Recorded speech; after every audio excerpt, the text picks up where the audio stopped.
charting it, putting it on a graph, and then applying a form of logic on top. Yeah, I suppose. In that sense, it's I did see it as like like a star map or something like that, and I was very, very careful about getting this as accurate as I could. I know that's something that Paul's involved in as well, with sort of your planetary observations. Yes, I make drawings, but yeah. I'm a bit of an iconoclast, I guess. The modern way of doing astronomy is to take very good quality images or CCD images of the night sky. And I prefer to draw it.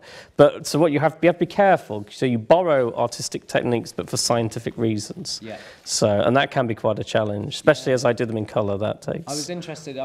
Before we started this talk, I was reading up on a few of the things you did. I was blown away by wormholes, so I'm not going to totally go there, but I'm fascinated by them. But one of the things you said was that you preferred to draw them because actually photography made things more artistic, and I wondered if you could expand on that. Well, it's not that there is two aspects of it. It's not that they make them more, it's less accurate.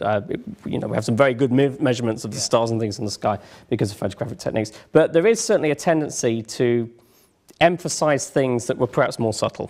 Right. Okay. It's certainly the case that with every astronomical image I've seen, photograph taking some splendid images of things in the night sky, they never really look like what they look like in the eyepiece. Yeah. And so I didn't want to be joining in and creating, really nice, high-res, planetary images. I thought, well, there was a whole body of scientists that used to draw the planets and the objects through their telescopes long before we had photographic techniques. And so I really wanted to carry on that line of doing that. I wouldn't say that it's more accurate, but what I would say is it is a more realistic impression of what you see when you look through a telescope. And this is important when you've got new people coming to, you show them Saturn through a telescope and they've seen Hubble Space Telescope images. And then they see this blurred, fuzzy thing that looks like a steamed pudding in the eyepiece. And it really does, it damages expectations. So it's about managing expectations. That's right. And it is true, and you're an artist, you'll know much more about this than me.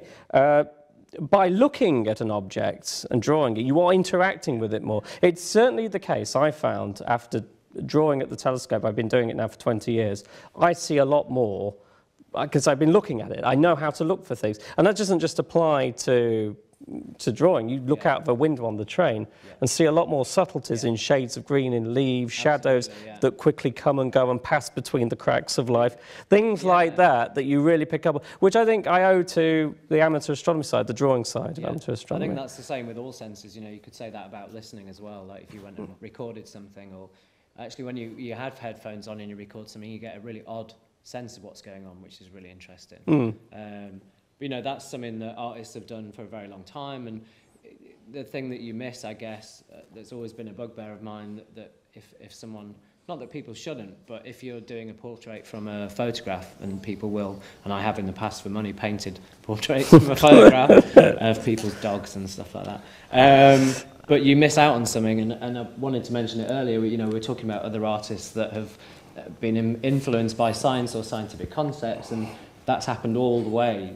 There's always been this connection, even from, you go as far back as Leonardo da Vinci, but then you look at people like Picasso and Braque who were interested in breaking up space. And for me, that has, I don't know whether it fits with quantum physics or it fits with some other form of physics, but it's that idea that you can shift and you can move around something, whereas then with that photograph, there's nothing else you can then... No, it's you could blow it up, it stops it from being static and turns it into an object that's dynamic that you can then check. It's quite interesting, because those people of that era were not what you would describe as those scientists or artists. They were simply natural philosophers, which I think was much more healthy. I think professional science is not necessarily a good thing, or professional artists. No. To be able to do lots of different things is far more, especially when you get the overlap between ideas and concepts. That's where interesting stuff. That's right. The boundary between one discipline and another is far more interesting than the centre of a discipline, I've always found. Artist called Billy Kluver, but he was a scientist by day, and he predicted in 1966 that there would be an increasingly large amount of collaboration between artists and scientists, and also that it would be of benefit to scientists and engineers and people from outside the arts. And I think we're seeing it now. I think we're seeing a resurgence because many physics labs you know, including Triumph in Canada, INFN in Italy, CERN, thank you, yep, the European Organisation for Nuclear Research, all have artist residencies. Sometimes they have exhibitions, they have events. So it's caught on now. In actual fact, there's been a lot of people doing it over time. It's not really a new phenomenon, as you say. It's more popular. I don't know if anyone here has ever heard of Keith Brown. He's a sculptor at Manchester Met, and his time forms are essentially about Mobius strips. Yeah. And my partner, who was at the university, was working with him at the time. I got chatting to him in the pub, and it was quite interesting. This kind of stuff. The stuff he was working on, the toruses that he was cutting up in knots, were exactly the same types of topological problems string theorists were working on. Yeah. And we had some fascinating discussions about what it meant to bring to life. He was trying to bring these shapes to life in a three-dimensional way using holograms, these very twisted surfaces. He originally was doing them in wood, wasn't he? That's right. He was really remarkable. Very early sort of Mac computer. That's right. And then he moved into three-dimensional imaging. But the fundamental problems were the same of trying to, using toruses to represent different things. It had a lot of basis in theoretical physics. So we had some very interesting conversations. But everyone's doing that now. But back then, it was very, very rare to find, an artist who said, "I've had some of this. It looks like stuff I've heard in theoretical physics." Is it? Yeah. It was quite refreshing to meet that. What you're saying about toruses just then, does this come back to Poincaré again? Because of course he said there's a fundamental difference between a shape without a hole in it and a shape with a hole in it. That's right, yeah. It comes to, as a whole beautiful area of maths called topology, which is all about classifying different types of shape and surfaces, how you can twist them. And again, we were having this conversation outside, it started off as a very abstract mathematical thing. No one thought there would ever be. Most pure mathematicians would be quite horrified at the thought that their work would have any practical value at all. That's not the reason they do it. But it turns out that topology is a very, very sensible way of classifying surfaces that we see in gravity and in higher dimensional physics. And it provides you with tools of classifying. If you associate with surfaces with different types of particles that exist in nature, then you can do all sorts of very wonderful things, because this bedding of maths that existed long before can then be utilized as a tool. That's, going back to that, that's the interesting crossover, I think, between science and art, and talking about usefulness and not knowing if something is useful is actually that space to play. And I think that's that's important in both in science and in art. Yes. And maybe I wonder if you're talking about now that there's more collaborations, and I wonder if are we at a level where actually it's not possible to be a theoretical physicist and an artist, and therefore now we have to collaborate more rather than before, like you were saying? I think it's partly that. I personally think that it's a natural evolution, especially with so many platforms available to share information. Yeah. I think a crossover is only natural. If you see things on the net or whatever, if you're a theorist and you see something that reminds you of a four-dimensional string or something, I think that. So I don't think there's any one particular reason for it, but I agree. It's certainly there's a lot of it now, and I think both disciplines are better for it. Yeah. I think there's a potential to share funding as well. I don't know what it's like for physicists, but for artists increasingly. It always comes down to money, doesn't it? I mean, there's pressure increasingly to create work which you can demonstrate has positive social impacts, which is a good and a bad thing for different reasons. I don't know if it's similar for the kind of hard sciences, but then maybe we can team up. Getting money out of anybody, no matter what the discipline, is difficult. So maybe you could apply to the EPS or something. We'll swap over and see if we can get a grant each.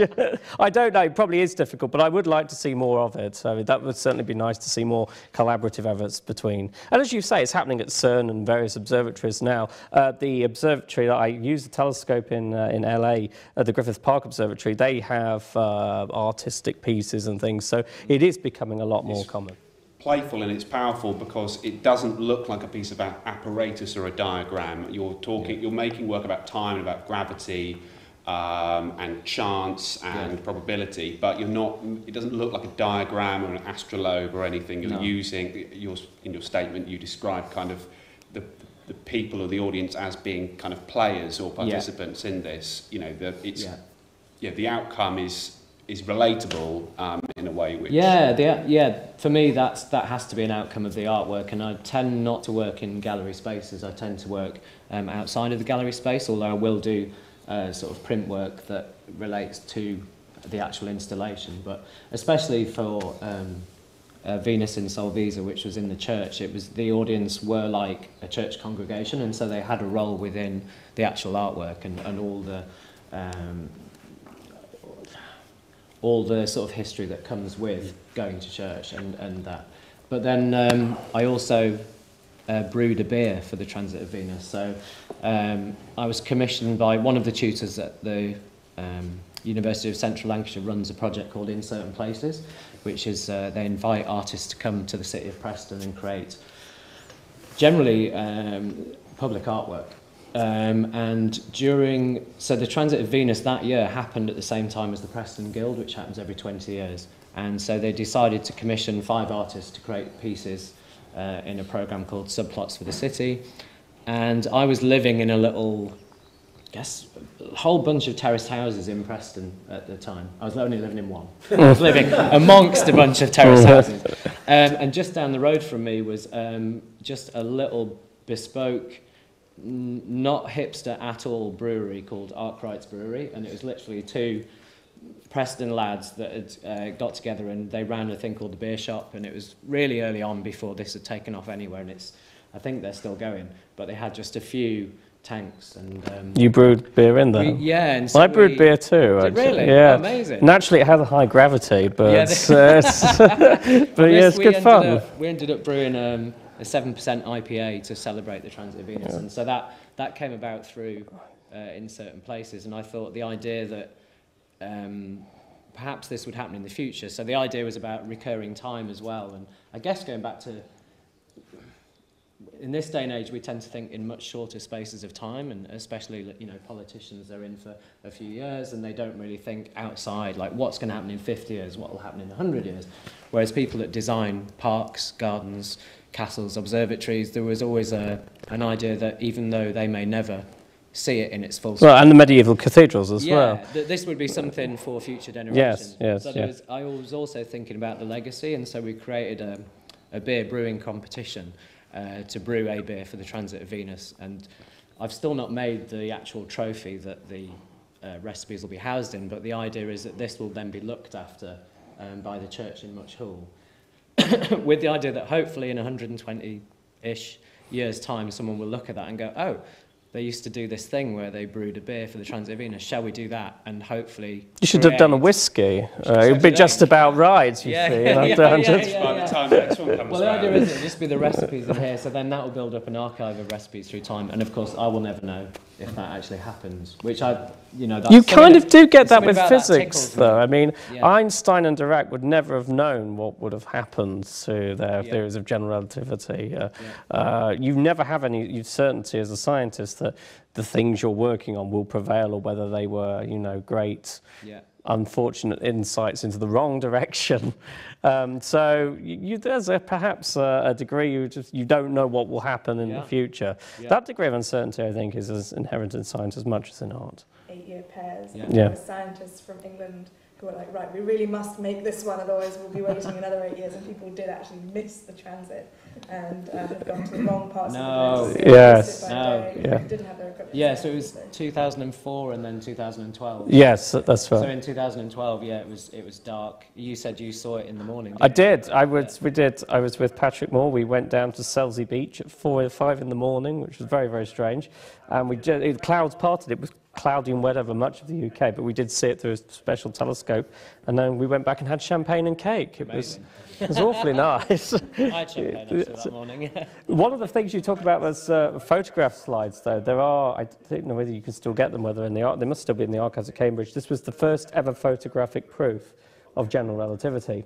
Because what Einstein realized, what Arthur Eddington realized, is that it's not just particles and planets that are deviated by gravity, but so too is starlight.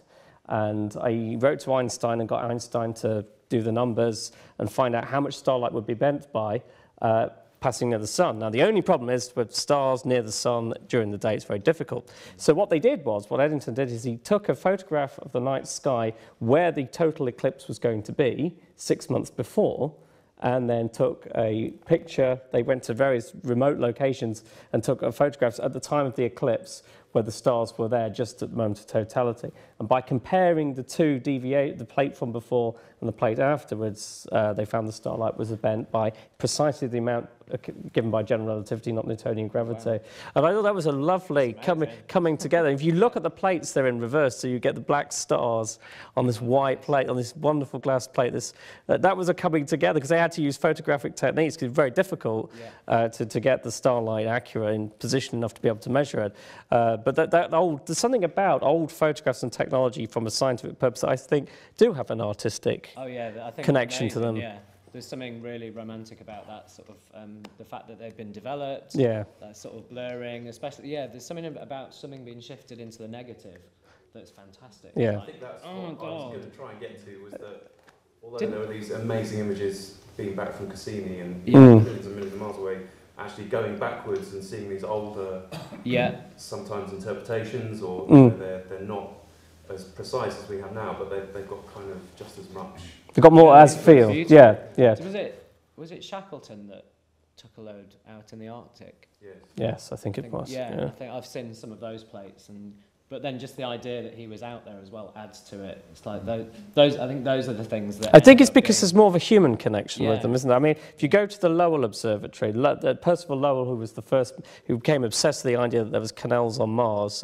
He wasn't necessarily a great astronomer, but he did use his substantial family wealth to build this observatory in Arizona, and it's still going, and you can go and visit it, you can go and use the telescope.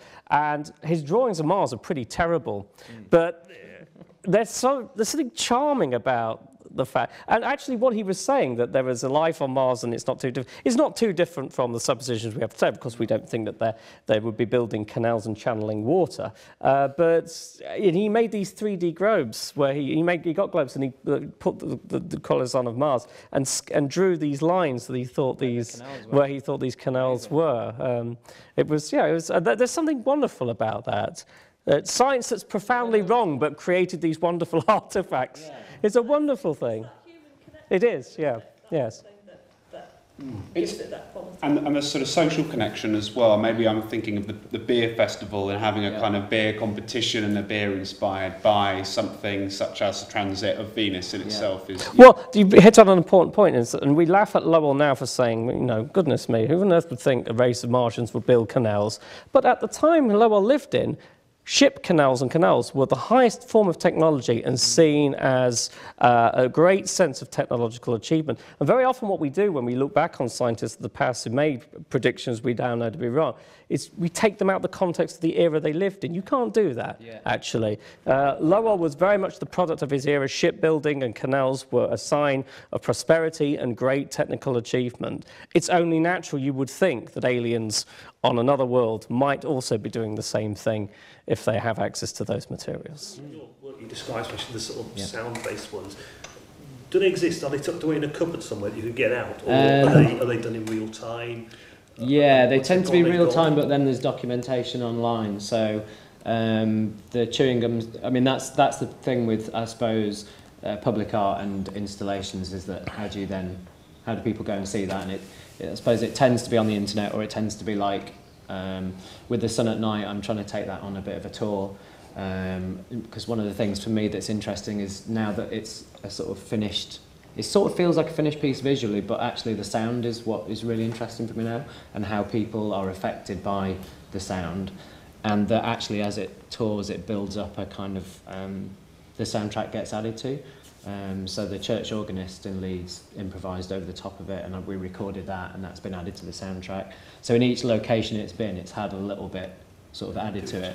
And then basically they appear on my website. I've got a website for The Sun at Night, and it's sort of, at the moment, it's got some images and a sort of short clip, and then the soundtrack exists on SoundCloud, so you could actually listen to that with or without the sun. And then all the other work is sort of, I guess that's a really important part of the process of making art, is then the documentation of it. But live art is, it's tricky. What do you mean by documentation, actually? Do you mean writing it up? A whole mixture of stuff, I would say. That's funny. I never imagined you guys sitting there with a notebook, writing up your experiments. My chewing gum what a fantastic idea. I had to write quite a lot for the chewing gum piece. and ended up, you know, producing a little booklet that had images, the research that led into it. Because originally I was interested in that sort of those old style piano rolls, and sort of mapped out the chewing gum into MIDI and put it through a synthesizer and listened to it as a piano and stuff like that. So yeah, so we'd kind of documented that. I suppose once you're out of university, you don't have to document it as such, but I think it's really helpful to write about it and write what you're thinking about. So yeah, I guess like scientists, we've got notebooks. Generally mine have, actually it's more writing than drawing actually, but I tend to draw on the backs of envelopes. That's interesting. Stick them in a box. Because my notebook is more drawings than writing. It's the other way round. We should compare them. We should, yeah. And we don't use the term autistic spectrum disorder, or I think the preferred term now is autism spectrum disorder.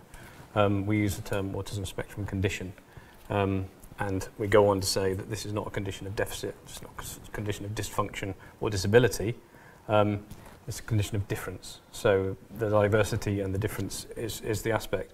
And it's about the spectrum of it, and the spectrum does not start with autism. The spectrum starts with one end where people have no features of autism, and that's a rare breed in themselves that have no traits and display no issues along those lines, and then it just slowly creeps up to the 98% of whatever people that make up the neurotypical population, and then the autistic band are the others. But there are quite a bunch of people that are fairly near that cut-off point that have strong features of this. They just don't quite meet every criteria. It just highlights that, like you say, everyone is different. So that's why our team try to focus on the person. And we would never say autistic person, although I appreciate some people with that condition like to say that, and that's their choice, that's absolutely fine. We always sort of say person with, because it's person first. You see, as an autistic person, I completely disagree with that. And I've heard that a lot. Yes, and I think a lot of autistic people feel that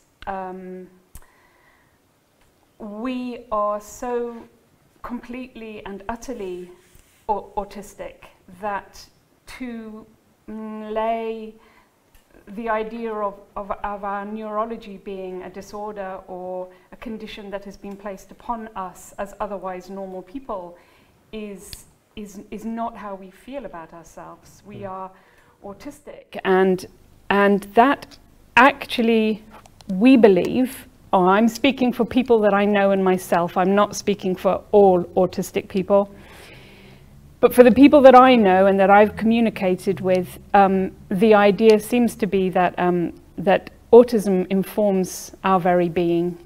And how can you possibly separate ourselves from our autism? You are not a person with whiteness, you know? You are not a person with maleness.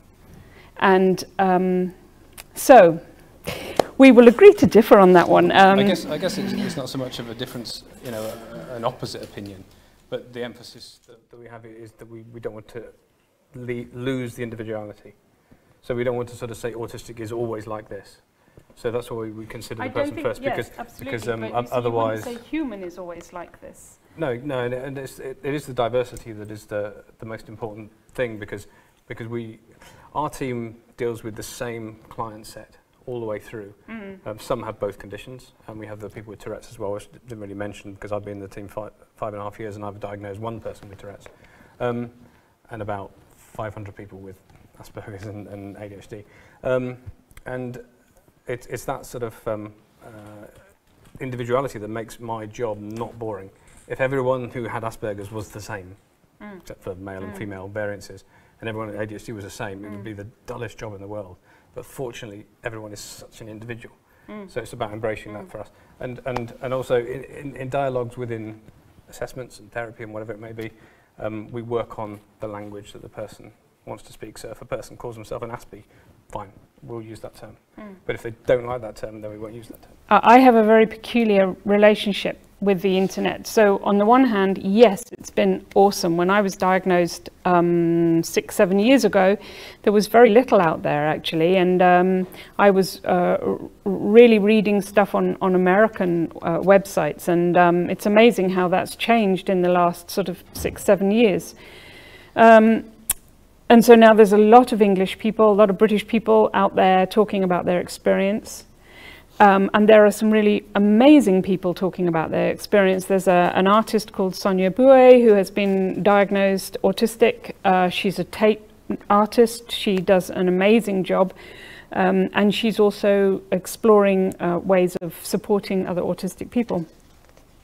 And I recently, 2 weeks ago, actually went to someone's house in the middle of Wales and spent the weekend with 5 autistic women who we had all met each other online, and we all met up again at this person's house, which I have to tell you is extraordinary because I never do anything like that. And it was very lovely and very different to spend a weekend with a bunch of other autistic people, and for that the internet has been fantastic. However, I also feel that the internet is, as it is for probably all sorts of subjects, quite dangerous. I feel that people get, well, you know, my group are very keen on, unfortunately, sometimes we're great at catastrophizing, or sometimes being a little bit too forceful in our opinions, or we absolutely see the world the way that we see it and everybody else is wrong.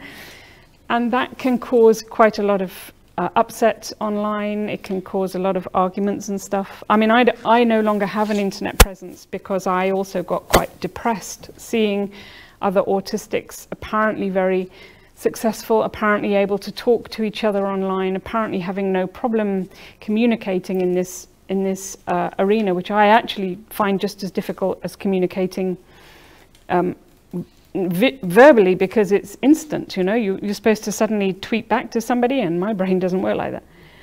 So I found personally the internet has been wonderful and really horrible. And I would mirror those comments really very much. There are aspects of the internet that are really helpful, and there are aspects that can be quite damaging or limiting. Sometimes the internet with sort of online gaming, with information gathering, with Pokemon Go has increased some of the people on the autistic spectrum. It's increased their social world that wasn't there before. When we assess people and they say, oh, I've got loads of friends, and then you find out they're all on Facebook, or they're all on these different sort of social media or gaming sites, and they start off a conversation about, you know, yeah, I've been with my girlfriend for 2 years who lives in Canada, and they've never met, and all this kind of thing. So there's the good and the bad with it, and what you're saying about different countries' websites, sometimes there can be an agenda behind it which is potentially damaging. I've gone on to or taken myself off various kind of chat groups or things because of the community that's within it and the kind of voices that are there. But then some of them can be really helpful, and it's not just people with the condition, also parents as well. Again, agendas can be there. So the internet is potentially a really powerful tool. In our service, something that was piloted some years ago, first in the trust, and one of the first to think about it in the country, was using Skype. So the plan was to use Skype for all things, not to replace stuff, but as an add-on, as an added value. But you know, for some aspects of assessment, like I've done a developmental interview with someone in West America. I've done someone in Thailand, and my colleague's done one with someone in New Zealand, which is an interesting time difference. But then it's a free call as well, so it's for NHS, it's perfect. So the use of that, but we can also use it for feedbacks, we can always use it for therapy. It's more difficult to use that unless you have a good relationship with that person. So we generally wouldn't use it with a client unless we knew them. We already had face-to-face contact and they'd become accustomed to us. So the internet on that kind of level can be really powerful. Looking at something simultaneously, or taking in information in one go, as an image, for instance, some find that easier. I don't know if there's any truth in that. I'm not sure, and Sonia talked about this idea of sequential thinking and how difficult that was. I often find the stuff is not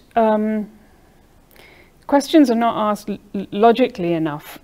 Questions often infer, they assume that you know what the questioner is really asking you, but that's not the actual words they're using. And that can stop me in my tracks, and it will either stop me in my tracks and I need to figure it out, or it will stop me in my tracks and I will go off and have a little bit of a rant about, that's just stupid, it's not, ugh. So for me it's that. But yes, I have heard that this sequential, I don't know if you've come across this idea of reading things sequentially or understanding things in that way is a problem. Not in those kind of contexts.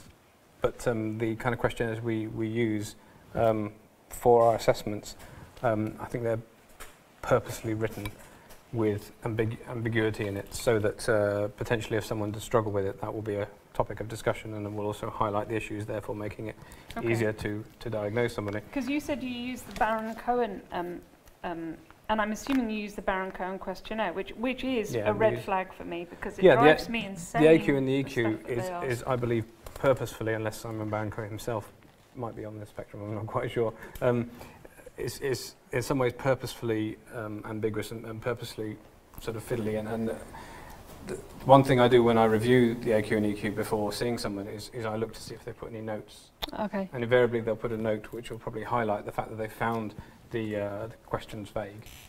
And I always ask them, how did you find filling out those questions? And some people will refuse to do them because they find that every single one pretty much, they could read it in different ways, so therefore it's just annoying for them. Or sometimes it's too specific. I find they're too specific. You know, they'll talk about, I mean, I have to do them quite a lot because I'm doing these research projects for people, and you know, they might ask about numbers. Do you find that you gather, you know, you collect numbers and stuff like this, or you're aware of dates and things? And I know now what they're really asking, but at the beginning I would be like, no, you know. The frustrating. When people are curious, they might have Aspergers. They normally look up on the internet. They find the AQ, they fill it out. It says that if you get this many, then you've likely got possibly got the condition. We do the EQ as well, which is the empathy quotient as part of the AAA, which is the adult Asperger's assessment created by Baron-Cohen and Greenberg. Those questionnaires, as I'm regularly telling people, are just guides. So the actual assessment is not those. The assessment is actually going through their answers and going through the areas. And if there's something that they didn't put, you think that they probably should have put, you'll question that. If there's something they put and their answer doesn't seem to fit with what would make sense, then you question that and you find out the information direct. So that's how we base a very broad assessment. Otherwise, if it was just questionnaires, then it's their opinion as opposed to what might actually be happening. And sometimes, because respondents are encouraged, if the person consents to come to the assessment, there'll be a completely different opinion. No, you really do that, or you really don't do that. We recognise that the building that we currently are in is... Well, I've told them that the building we currently are in is appalling for an autistic person.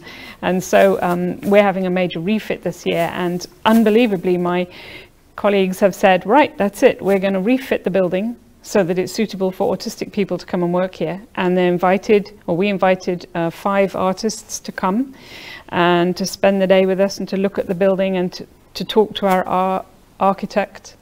And I have taken on that project. I've been researching how architects design buildings for autistic people, which primarily they don't, and spaces for autistic people to be in, what's comfortable and so on. So even though I don't get any other support, I have to say that my work colleagues are like incredibly awesome women, and I'm very lucky for that. So yeah, I mean, I'm lucky to be working, you know. It's not the easiest thing. Interesting things I found about thinking differently about space and making art is that there'll be a lot of other people who will be struggling with similar difficulties about place or art making. Okay. And I mean, there's an instance of Gillian Waring, who never graduated with her MA because she was asked to write all these essays about her photography, and she said, I don't write essays, I make photographs.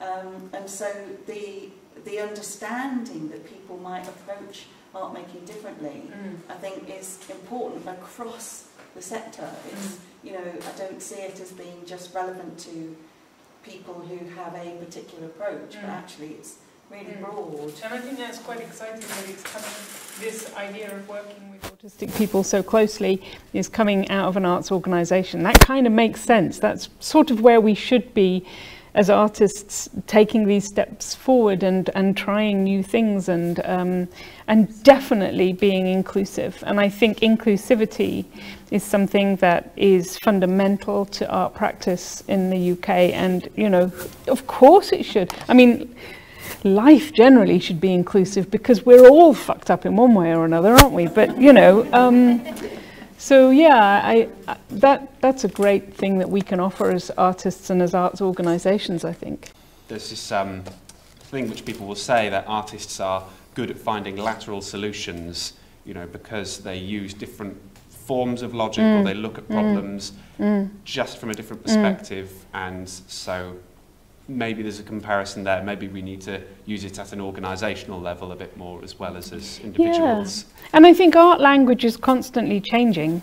You know, the language of art is constantly changing. If you think about how people were painting 500 years ago and how people are actually not painting quite so much today, the way that we're talking about our experience as human beings, politics, culture, and art language is constantly changing. And how wonderful would it be to have neurodiverse artists being really supported to have their language shared in the art world and the way that they see the world and the way that they talk.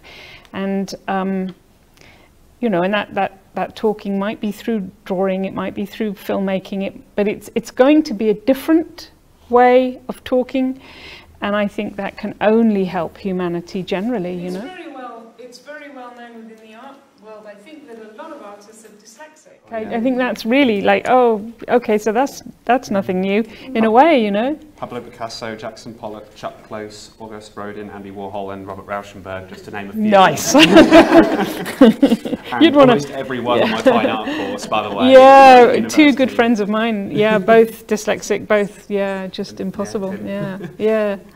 So, but boy, the language that they have, that they are expressing themselves with is so exciting. So I guess when things are already known, so the timetable is set, and you're sort of aware that does potentially make it a little easier. If with your job, perhaps people coming into gallery can be quite sort of ad hoc, and you don't know what's going to happen from moment to moment. But if your job was very much laid out, so you had a routine, then and you could have that as much as possible, and your boss knew not to distract you from things when it wasn't necessary, it would be a little bit easier, you know, reducing those gaps.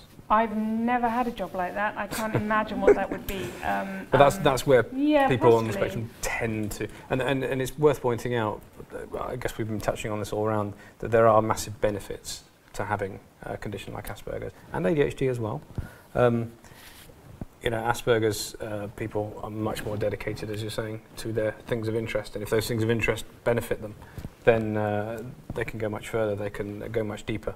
If that's their job, you know, Silicon Valley actively recruit people with Asperger's who are into IT and programming and all that kind of thing. So there are some things that are particularly helpful. There's some of my clients that, one recently, he's supposed to achieve 90-something% productivity, he achieves 117%. Unfortunately, his colleagues don't like this because he's actually overachieving and he's making them look bad. But he can't do anything else because that's the way but he's trying to learn to bring it down a bit. From getting to know a very little bit about your practice, is it a case that was one of the most important things for you in terms of looking at football, was to capture something about class?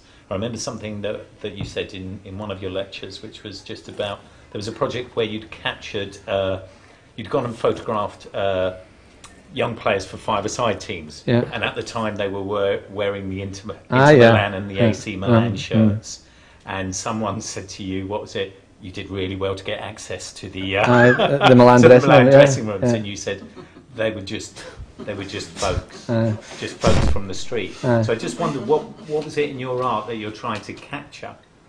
in relation to football? Well, I suppose in terms of, if you roll that back to an extent, in terms of general art practice that I'm interested in, again, it's what John was saying about sincerity.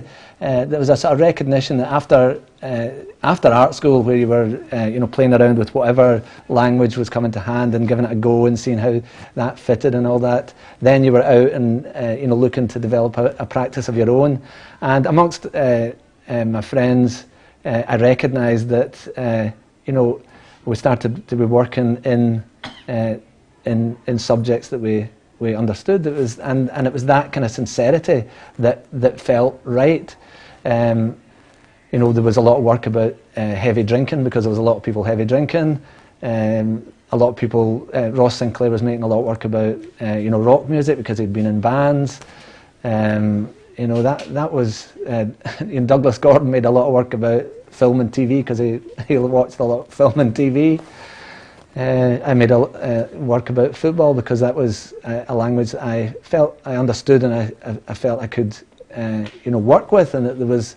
And so I've employed it over the years and applied it to a number of projects. Often it's again, it's about sincerity. It's never really a critique of football. It's I see it as being more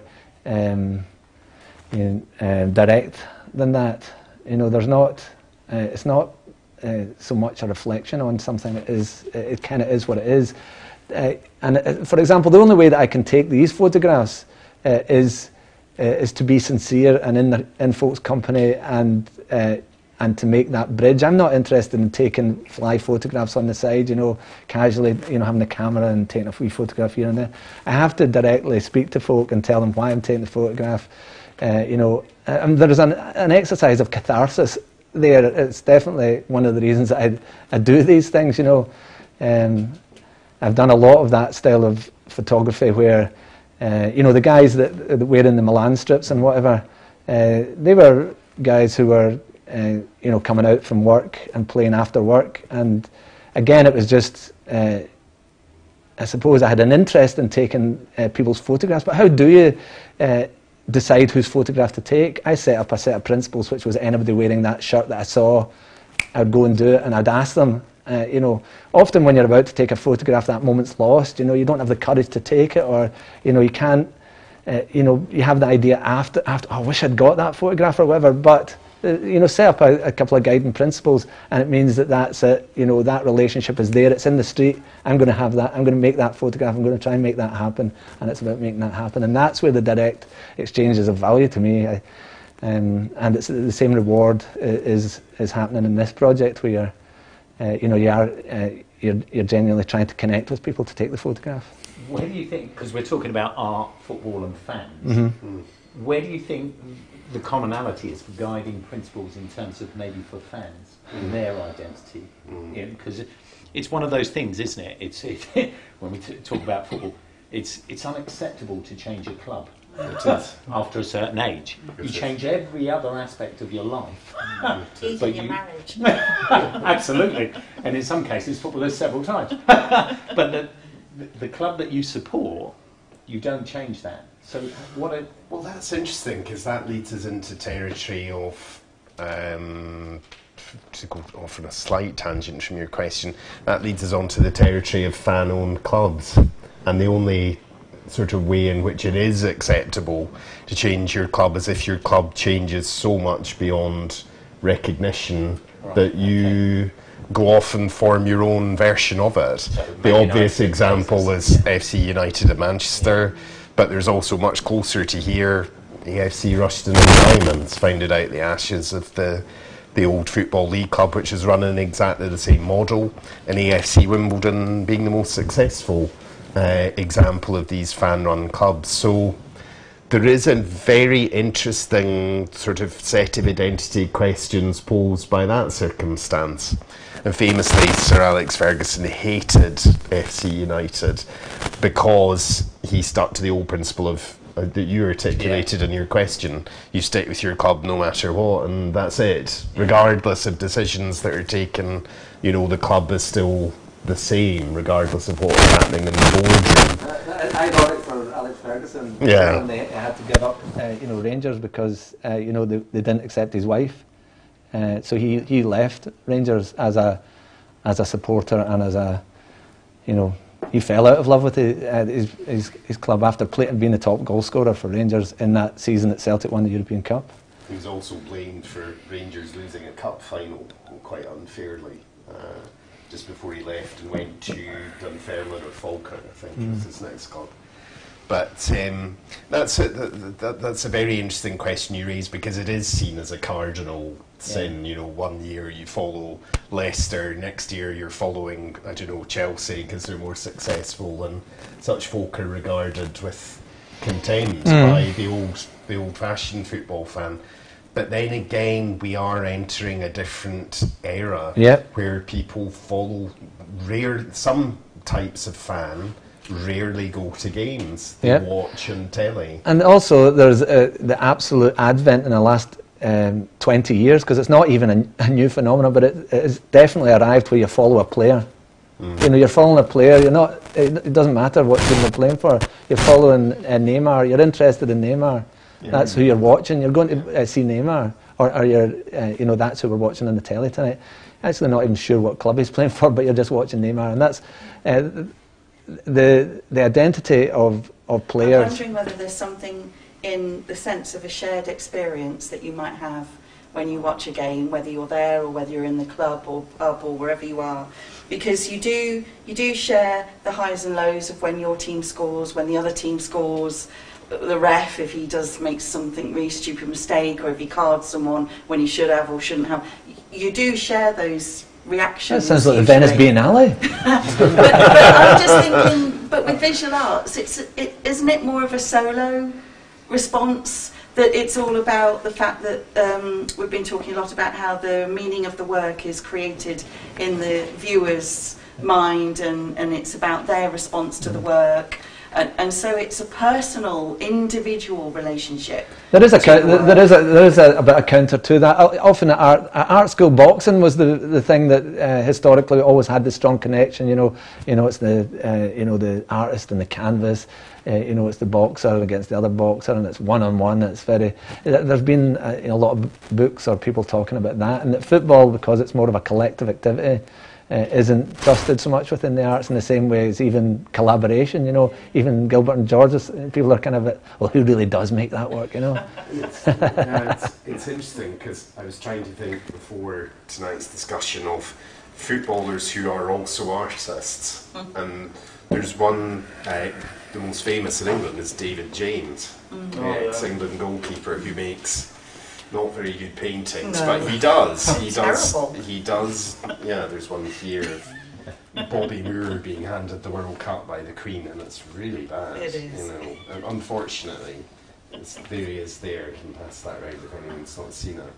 But there is they're both. We'll phone him up and see if he'll pass judgment. Taking a volley. Quite right. It's probably slagging me on Twitter right now. But there is this lad too, Owen Vaughan Williams, who's sort of Wales' third choice keeper, plays for Inverness, and does. He had a great European Championship. Paintings based on his. He's from a slate mining town in North Wales, Welsh-speaking Wales, and he, there's a little bit of a couple of Welsh painters in there. So, and these are guys that it's interesting though, because goalkeepers are always the mavericks and the eccentrics and the individuals, famously. So it's quite interesting that they're associated with this solitary pursuit. And they also tie in with drummers in a band as well. Sit behind the. And wicket keepers in cricket. Jack Russell, the former England wicket keeper, also does sort of very traditional paintings and does that full time now that he's retired. Someone, a colleague up in Aberdeen called Fraser McDonald, organised a performance called 24-Hour Football at Generator Projects in Dundee in 2011, which was a five-a-side football game which lasted for 24 hours and involved lots of people involved in the Dundee art scene at the time, and some local footballers as well. I came up from Glasgow and did a stint. Were you in the? I came up. Yeah. So that's quite an interesting football, sort of football as performance as football. You know, there was a really interesting set of relations in that project. I saw some videos and some photos from that project, and the whole kind of, it was not a terribly big space, was it? And like everything quite small. Was very kind of homemade. Yeah. No, but it was a level of sincerity about it, which I was a wee bit worried about. But when I get into the game, there was a genuine.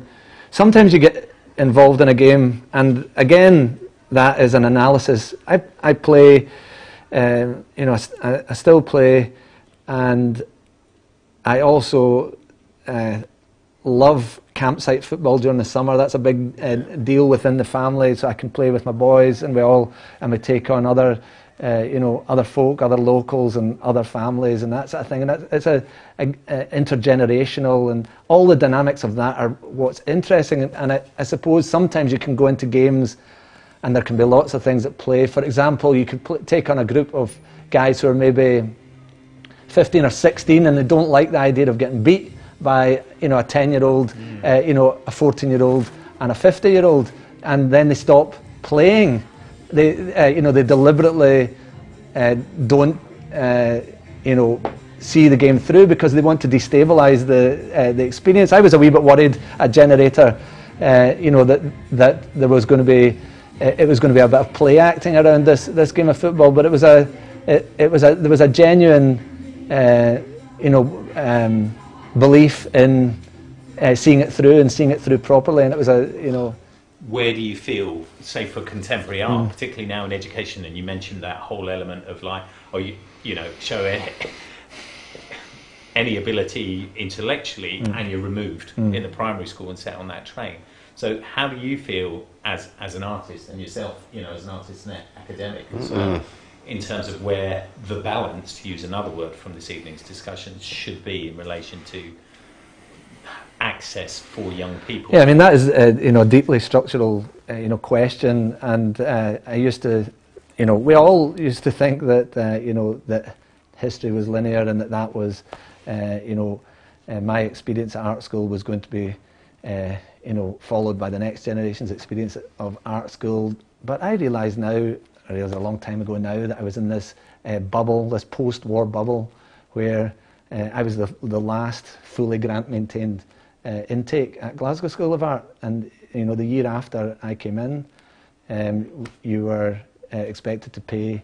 You had a loan, and so that's now been going. So that's 85. The year after I came into art school, that it started to be the case that people were having to pay, and so of course that became less and less appealing as a prospect to go into this industry that you know, has a very uncertain economic you know, outcome at the end.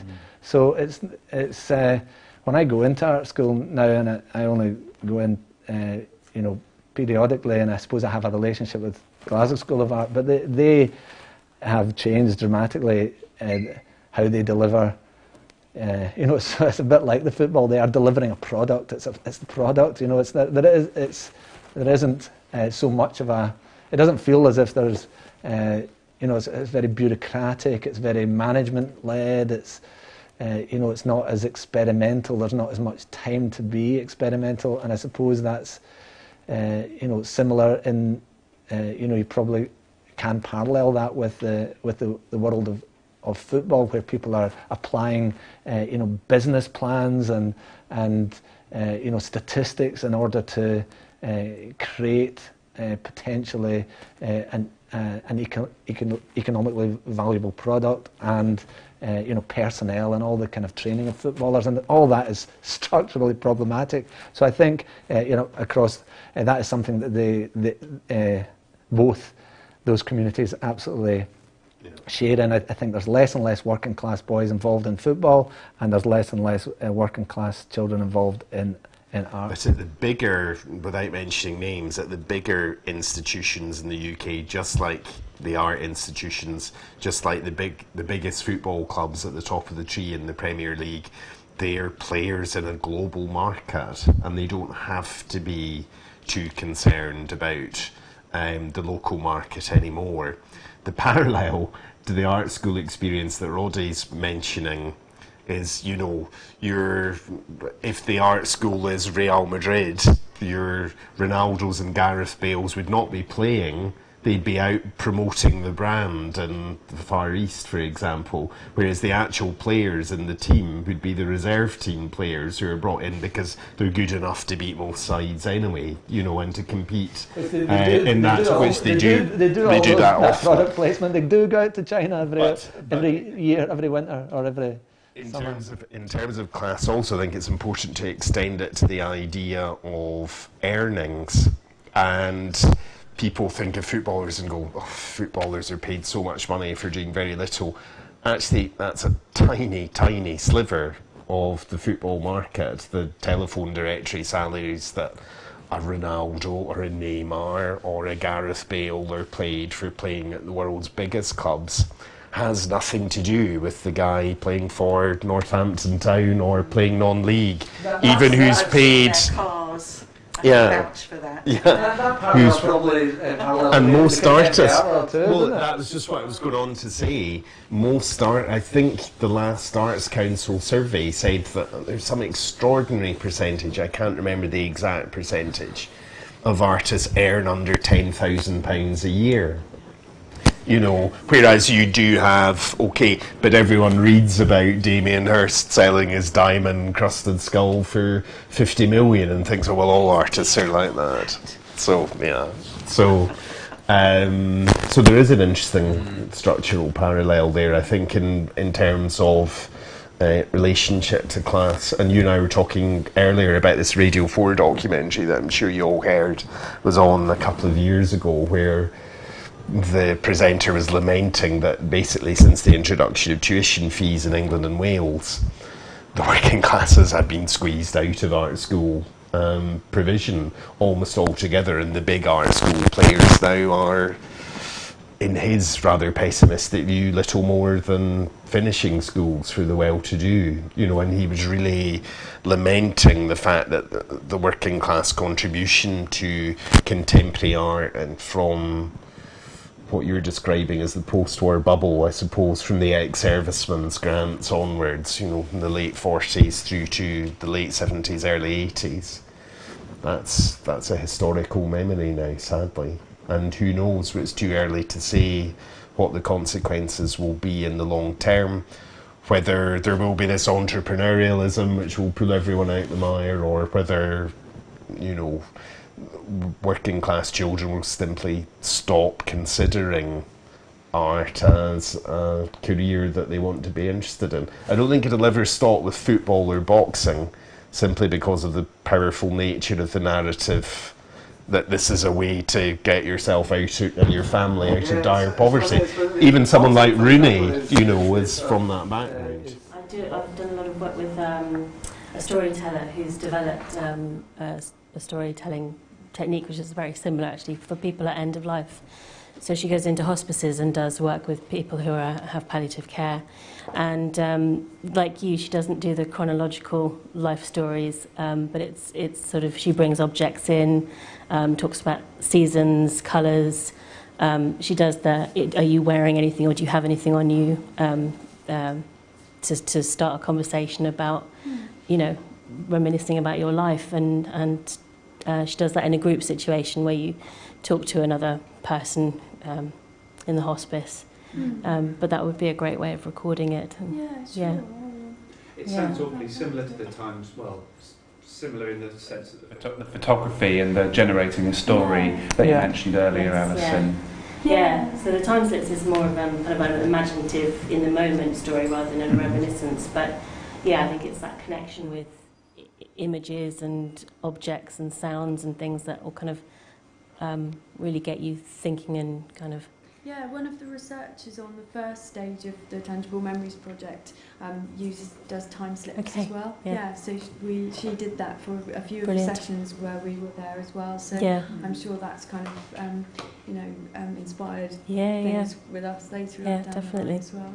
One lady was like, oh, my son used to work in the Heinz factory. And then there was this whole story, and she was like, I haven't thought about that for years. And it was just from having this random object that then made her think about her son at that time. And I think, yeah, that can be kind of coincidences like that. I mean, like, there was another one where there was a postcard. Oh, yeah. We've just got so many weird objects gathered from all different family members over the years that we kind of carry around with us. But there was a postcard in there, and our family name's Hayward, and this lady who had quite advanced dementia, didn't she? We weren't really able to have a conversation kind of really prior to that. And yeah, she suddenly just recognised the name, didn't she? It was her husband's surname, and then for about a quarter of an hour we just had this really animated conversation about him and about whether there was any family connection, and it was suddenly So she'd been pretty much asleep most of the times we'd been before, or quite, you know, just disconnected really. So yeah, I mean, that's a difficult thing to say in a way, isn't it? Because there's no sort of exact science to that. But I think time and you know, I mean, what was sad in a way about, because that home, there are hardly any objects there actually. So it was a case of bringing things in and trying different things. But yeah, but then the other home we worked in, where people have a flat, you know, there's full of stuff, and you can find all sorts of stories through there. But even if you don't have personal objects, other things can be sort of, yeah, if you spend the time, then those things can have relevance. Yeah. The other thing that we've done as well is looking just on the internet, so things like looking up a map of where someone maybe grew up, and you can sort of start to sometimes unpick things like that, and on Google Images you can find photographs of the street where they lived, or old postcards and things like that. So that's sort of sometimes been it depends on the individual as to sort of what kind of works really. But we did, so on the project there were a couple of sort of prototypes that we developed that kind of are more for people with dementia. So one was a rocking chair that when you sit in the chair, the sort of act of rocking then triggers sound effects that can be tailored to a particular person. So the idea was sort of thinking about, like, how do you teach someone how to interact with technology without having to teach them. And we sort of found that actually sitting in a rocking chair, you sort of immediately know what to do. And if they rocked, it played the sound, and then if they stopped, it would stop, and then the next sound would play when they started rocking again. So something it sort of sounds very simple, but actually to have that control was something that sort of they really, really responded well to. And then another prototype was these interactive textiles, so cushions that had different embroidery on them and different textures. They used conductive thread, so that when you touch different parts of the cushion, they were then linked to, so they could be linked to music or to a slideshow. So just from simply just pushing on the cushion, you could control what was on the screen or what the sound you hear, and sort of gradually you could sort of work with people to kind of so that they felt some sort of control and have some sort of empowerment through doing that. So that was, I suppose, this is a kind of more in-depth sort of project, whereas they were a much sort of simpler interaction, but almost the more simple they are, the kind of more effective they are. The story is quite an empowering thing. Like, to be a storyteller is quite, it's quite a powerful thing. And if it's possibly difficult, kind of limited mobility or cognition, that's something really. I mean, I imagine it must give them a sense of belonging or value. Yeah, definitely. Yes, I know. With the Sharing Stories for Wellbeing project, when we spoke to people afterwards and through the evaluation, they had a really strong sense of, connection with the self, and kind of finding that a lot of them came back and sort of came back to hobbies that they'd lost, and found interests again, and sort of kind of I suppose, a joy for life, I suppose, in some way. But, you know, so one lady was really interested in baking, and they were talking about baking, and she's like, well, why don't I do it anymore? You know, next session she comes back with this beautiful Victoria sponge cake, and everyone's asking for the recipe. And so, you know, that recipe is now living on through the people who she shared it with in that group. And it's not something that she necessarily shared with her family, or, you know. So yeah, I think those things are quite important, that we find those connections through story in a way that we sometimes forget about. But that's also that's a creative intervention which is supporting a really normal activity like baking, and that's something which lots of people are willing to do. They're not put off doing that in any way. It's something which kind of brings the kind of not mundane but more everyday kind of activities kind of into a project. Yeah, yeah, absolutely. Although I think baking can be quite creative too. Oh, she couldn't intimate to us what her needs were. I don't know whether you ever come across, but also I think it can happen, particularly people, you know, whose English is a second language. That if you get dementia or have memory problems, you often revert back to your native language. And that can cause quite a few problems in care homes and things like that, and finding ways to deal with it. I worked with years ago, before this project actually. It was a music project, but he was young. He was only like in his 60s, and he was in a care home because he'd had a stroke, and he had one word. He could only say "Toodaleus." And so anything that you asked him, he would say "Toodaleus." But you did understand, you know, you could communicate, because he'd be like, "Toodaleus, Toodaleus, Toodaleus," you know. And so, but then we started playing music, and it was all like, you know, "We'll Meet Again" and all these the old music. And then suddenly one day someone was like, "Oh, should we put the Beatles on?" Or, you know, so we started playing some 60s music, and suddenly he just got into it, and he started singing, and he sang all the words, and the lady running all the sessions was just in tears because she'd never heard him speak any other word than Toodaleus. Somebody from another culture. Yeah. That song would be alien to them. Yeah. And their own and that's culture even harder. Is hidden away, and it cannot be triggered. By somebody from... Well, I think you just have to work hard, don't you? I was going to say, I think you have to work to find out more about that culture, what would be interesting to them music-wise, or through pictures or anything like that. So I think it's about finding out about the individual.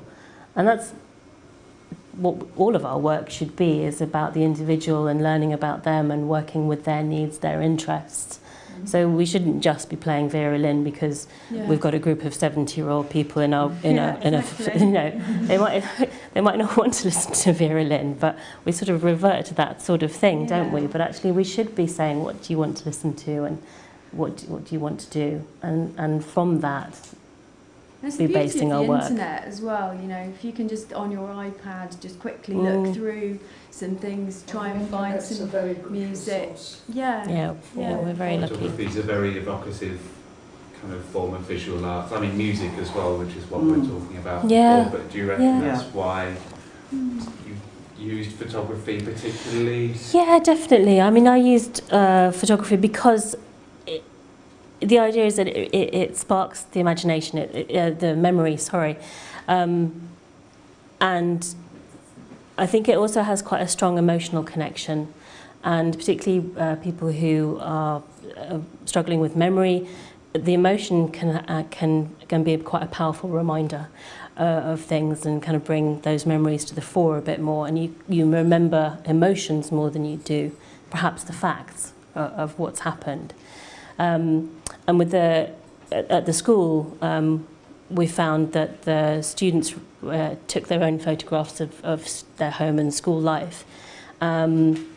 They often remembered which photographs they'd taken, sometimes instantly, sometimes that took a little bit of time. So there was one lady who was just wonderful. And she was sort of looked at a picture and went, oh, okay, fine, and put it on the table. And then gradually, as we were doing the session, she just kept looking at it and picking up the photograph and putting it down, picking it up, and eventually got quite excited and was like, I want to talk about this. And so we're like, okay, fine. And it was a picture of her pinboard of at home of all her family photographs.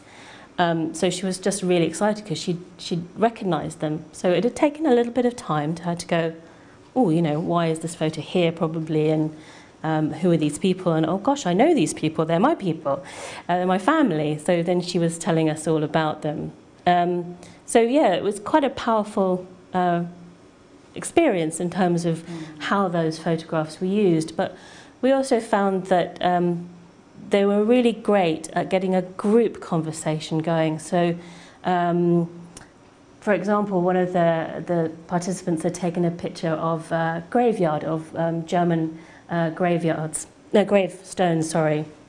And he was just talking generally about why they were in the Danish graveyard. And then that people started talking about their experiences of living through occupied Denmark and what it meant to have, you know, Germans in their town, and that sort of sense of fear that they had, but also the kind of, you know, the way that things have changed now. So they talked they were very pleased because now they've got Germans as friends and people who visit, and they really enjoy going to the seaside in Denmark and renting cottages, and so the sort of transformation of how they'd felt growing up and how things have changed, and that was really quite a positive story, but it came about over several photographs and over several weeks of talking. Yeah. I've written a book about my childhood with my husband. We were going on holiday a lot, and then he was disabled and we couldn't go out no more. And then I wrote the notes and he spelled the words for me, but I couldn't spell, and he spelled them quicker than I could write them down. And I was going to sort it out. And then when I started sorting it out after years, I couldn't cope with it. And I shredded the whole lot. Really? You shredded it? I could not. It was stupid. I should have somebody else sort it out, because I just made notes from events. And then I want to get it in the right order, and you know, when it happened, from the day the war started, and we were in Hamlin, where my mother came from. And my uncle was in the reserves, and in the night there was knocks on the door and heels knocking up the stairs, and my uncle was took away to be a soldier in the army. And my mom cried, my aunt cried, and it was such a traumatic experience for a child to see your adult relations crying. And I never forgotten that, and I started to write my book on that time, that day. And I put a lot of hard work in it. And when I was going to edit it and sort it out, I couldn't cope with it. And then so you haven't finished it? I put it in a shredder. So you just had one copy? I couldn't cope with it. I think maybe more people should be recording their memories. Yeah, and I think have a more well-rounded view. Definitely. Anybody can write something so specific and so comprehensive. They must have experienced it. That is not just fantasy, isn't it? Kite runner was it? Kite runner. The kite runner. But I think there's something there as well about. I was just thinking about one of the ladies that was in the storytelling story for wellbeing. She was really interested in telling her stories because people were listening to her, and the lady who runs it, Miranda, said, well, you know, have you spoken to your grandchildren about this story? Have you told them? And she's like, oh no, they wouldn't be interested. And this sort of idea that actually nobody's interested in my experiences in my life and my stories, and actually we're really interested as children and grandchildren. But there's a sort of hesitancy, I think, sometimes to share them. And so, yeah, she was very pleased to be able to share it in the context of the group. But I don't know that it ever got back to, because Miranda writes all the stories down and then gives them back to the participants. But I don't know if it ever got to the grandchild, which I hope they did one day, yeah.